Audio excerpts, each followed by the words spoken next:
Hello दोस्तों, veterans नमस्कार। आज मैं आपको ऐसी कुछ इम्पोर्टेंट बातें बताऊंगा जिनको लगभग मैं 3 महीने से बता रहा था और वो सारी की सारी बातें निकल के आ रही हैं LIC वाले केस में जो माननीय सुप्रीम कोर्ट में चला हुआ है। सबसे पहले तो हम ये देखेंगे कि LIC का जो केस है एक्चुअली में उसके ऑर्डर क्या हैं, और फिर उसके बाद देखेंगे कि जो लाइन ऑफ आर्गूमेंट रही वो कैसी रही। तो ये ऑर्डर है माननीय सुप्रीम कोर्ट का। पहला है hearing of the appeals continued today, यह 9/10 को जो अपील्स की हियरिंग थी वो चलती रही। आपको पता होना चाहिए कि किसी ओरिजिनल केस में जो जजमेंट आ जाता है उसकी जो अपील होती है वो केवल तभी होती है जब कोई नए तथ्य सामने आ जाते हैं, कोई न्यू फैक्ट्स आ जाते हैं। और क्योंकि उस समय न्यू फैक्ट्स नहीं आए थे, रह गए थे हमारे, हम न्यू फैक्ट्स रख रहे हैं, उसकी लाइट में हो सकता है कोई फेवरेबल जजमेंट आ जाए। तीसरा बहुत इंपॉर्टेंट, दूसरा, for further hearing list these appeals on 29/10/2025 as a first item in the regulation. माननीय जज ने कहा, बेंच ने, कि 29/10/2025 को रेगुलर लिस्ट में इसको फर्स्ट नंबर पर लगाइए। आप अंदाज लगा सकते हो कि जजों के दिमाग में क्या है। सीधा सीधा है, जजमेंट देने का है।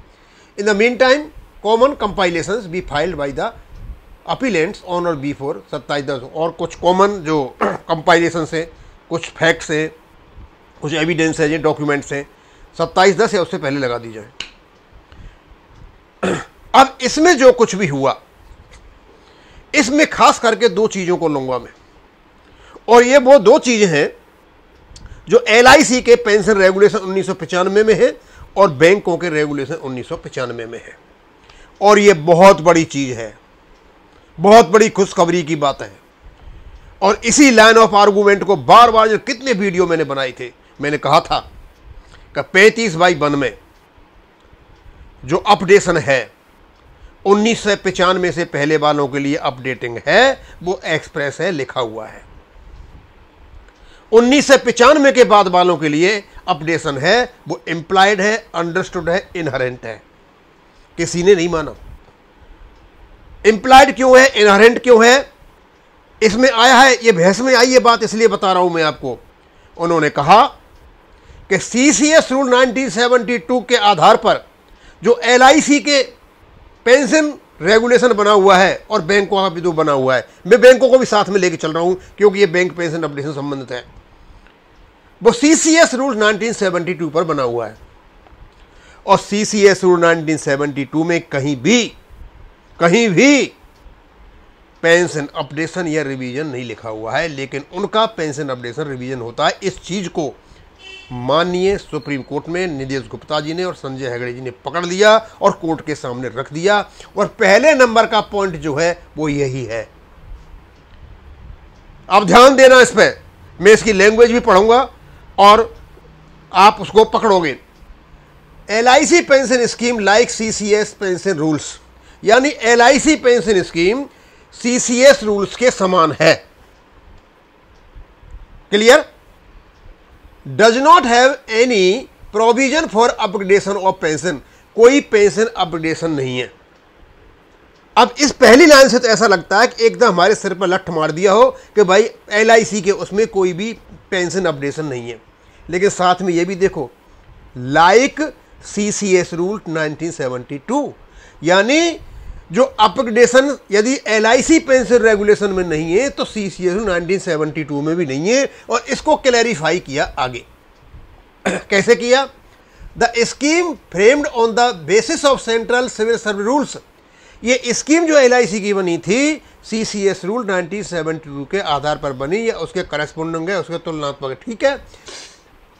1995 में When the scheme was introduced, और जब ये स्कीम इंट्रोड्यूस की गई थी, कब? 1995 में। कितने तरीका से, ये लीगल वकील है, ये अपनी बात को बड़े ढंग से, जब ये स्कीम 1995 में इंट्रोड्यूस की गई थी, कौन सी? LIC पेंशन रेगुलेशन इंट्रोड्यूस जब की गई थी, उस समय provision for upgradation even in the CCS rules, तो कहते there was no provision upgradation even in the, उस समय CCS रूल में भी कोई अपग्रेडेशन का प्रोविजन नहीं था। सारा काम कर दिया।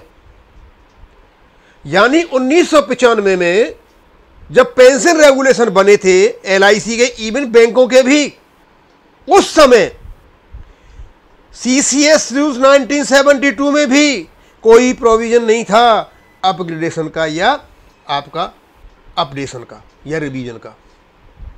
ये जो कहते हैं ना आईबीए वाले, there is no provision pension updation in the pension regulation, अरे कहां से लाओगे भाई? उसके बाप के पास नहीं था अपडेशन, तो बच्चे के पास कहां से लाओगे? लोगों को बेवकूफ बनाते हो। आगे उसके बाद इसके सहारे के लिए इन्होंने लिया सेक्शन 56 यानी रूल 56 रेगुलेशन का। वही बैंक का है। वो कहते हैं of section makes the clear that in case of any ambiguity, यदि कोई एम्बिग्यूटी रहती है, चीज समझ में नहीं आती है, तो आप जाइए पेंशन रेगुलेशन 56 में, वहां कह रखा है issue has to be resolve as per the CC rule, तो सीसीएस रूल्स के अनुसार उसको रिजॉल्व किया जाएगा। अब ये देखा जाएगा भाई कि पेंशन अपडेशन है या नहीं।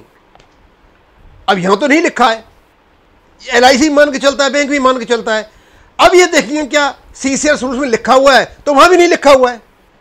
जो वहां नहीं लिखा हुआ और वहां होता है, तो तुम्हारा क्यों नहीं होता है? और उसके बाद निदेश गुप्ता जी इस बात को कह के लाए कि जब यह अमेंडमेंट हुआ सीसीएस 1972 में, 2021 में और 2023 में, उस समय रेगुलेशन 56 के अंतर्गत और 66 के अंतर्गत ये बिल्कुल एक्सप्रेस कर दिया कि जब भी पे कमीशन होगा अपग्रेडेशन या अपडेशन होगा। और जैसे ही वहां रूल 66 आया वो ऑटोमेटिक हमारे रेगुलेशन में जुड़ जाता है। यानी इन्होंने क्लियर कर दिया कि हमारे जो रूल बने हुए हैं, सीसीएस रूल 1972 पर बने हुए हैं, 1972 से लेकर के और 1995 तक जब ये रूल बने थे, उस समय किसी प्रकार का सीसीएस रूल में अपडेशन नहीं था, इसलिए यहां भी लिखित में नहीं हो सकता था। और लगभग ये 2021 तक नहीं आया, 2021 के बाद लिखित में आया, इसको भी कोर्ट में ले जाया गया। इन दो चीज़ों को ही मैं बता रहा था। उसके बाद इन्होंने क्या नाम है और बताया कि वहाँ कुछ डीए का कोई किया था, मतलब न्यूट्रलाइजेशन, ये वो भी नहीं किया। कुछ और कोई 55B की बता रहे हैं कि वहाँ पर एम्प्लॉयज़ का अपडेशन नहीं होता है, उनके बड़े बड़े जो सीएमडी और चेयरमैन साहब उनका होता है। और आगे उन्होंने और भी रोका इनको, क्योंकि जाकर के क्या करते हैं कि इन चीज़ों को तो भूल जाते हैं जो इनके रेगुलेशन में है।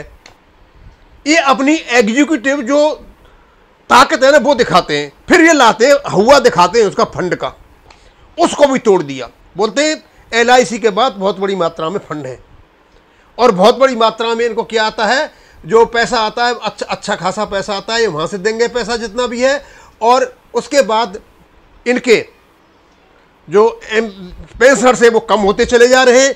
और दूसरी बात उन्होंने ये कहा कि जब भैया आरबीआई को और सीसीएस रूल्स को, इन्होंने कहा यहाँ पे सीसीएस रूल्स को एक्सप्रेस कर दिया गया, आरबीआई के उसमें भी नहीं था पेंशन अपडेशन, इनको दे दिया गया, तो इनको क्यों नहीं दिया जा रहा है?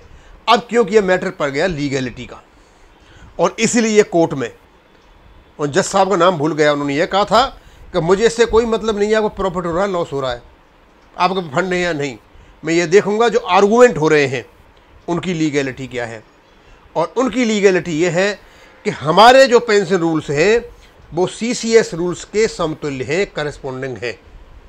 जो सीसीएस 1972 कहेंगे वो यहाँ पर लागू होगा, ऐसा इनका 56 रेगुलेशन कहता है। अब तक मैं इन्हीं बातों को कहता रहा था, बहुत वीडियो बनाई मैंने, बार बार वीडियो बनाए कि भाई हमारे यहाँ पर एम्प्लॉयड पेंशन अपडेशन है। अभी मैंने देखा आर.के. भटेजा जी ने कोई पत्र लिखा सीएलसी को, हालांकि सीएलसी को डी रजिस्ट्रेशन के लिए लिखा, नो यूनियन के लिए। अब वो करेंगे, रिकमेंड करेंगे नहीं करेंगे, क्यों उसको तो रजिस्ट्रार का काम है ट्रेड यूनियन वाले का। उसमें जे शुक्ला जी ने कहीं कमेंट किया, क्रिटिसाइज किया, वो he was just talking about the agreement on 993 small committee और कहीं आपका रेगुलेशन। शुक्ला जी केवल एक ही डॉक्यूमेंट है और वो है रेगुलेशन 1995। रेगुलेशन 1995 में ही एक मौजूद डॉक्यूमेंट है जो आपको पेंशन अपडेशन दिलाएगा। और मैं बता दूं नई नई कहानियां बनती हैं कि 1993 में हमारा अपडेशन जोड़ा जा रहा था और पता नहीं किसने बैंक टचल में हटवा दिया, उसने हटवा दिया। ये सारी सब अफवाहें हैं, किसी ने कुछ नहीं हटवाया। हमारा रेगुलेशन अपने आप में सशक्त है, उसमें पेंशन अपडेशन नहीं जोड़ा जा सकता था, क्योंकि आपका जो रेगुलेशन बना हुआ था 1995 का, वो CCLS 97 के ऊपर बना हुआ था। वहां भी पेंशन अपडेशन या रिवीजन नहीं लिखा हुआ है, वो अब 2021 में आकर के लिखा है। तो इस प्रकार का तर्क कोर्ट में लाना आधार सलाह रख दी गई है। मैंने कहा था सेवाराम जी से, मैं सेवाराम जी, हमारा जो रेगुलेशन 56 है वो आपको बहुत बड़ी ताकत देता है, और उससे वो आप जब अंडर करोगे, लीगल इंटरप्रेट करोगे उसको, तो स्वाभाविक सी बात है कि वो आपको ये बताएगा कि भैया ये सारा का सारा वहाँ एम्प्लॉयड जो अपडेशन है वो है। तो सेवाराम जी कहते हैं नहीं नहीं नहीं नहीं, वो तो डाउट के लिए है। इस प्रकार के वकील आपके केस को लड़ेंगे तो भैया आप समझो तेल ही होगा। We don't have a proper advocate in the case of MC Singla. मैं खुश हूं इस बात से कि मैं 3 महीने से जो मेहनत कर रहा था, वो मेहनत का लाइन ऑफ आर्गुमेंट LIC ने पकड़ लिया है। मुझे पता नहीं कि बैंक वाले पकड़ पाएंगे या नहीं पकड़ पाएंगे, या नुकसान कराएंगे या फायदा कराएंगे। अब मैं यहीं खत्म करूंगा। थैंक यू, धन्यवाद।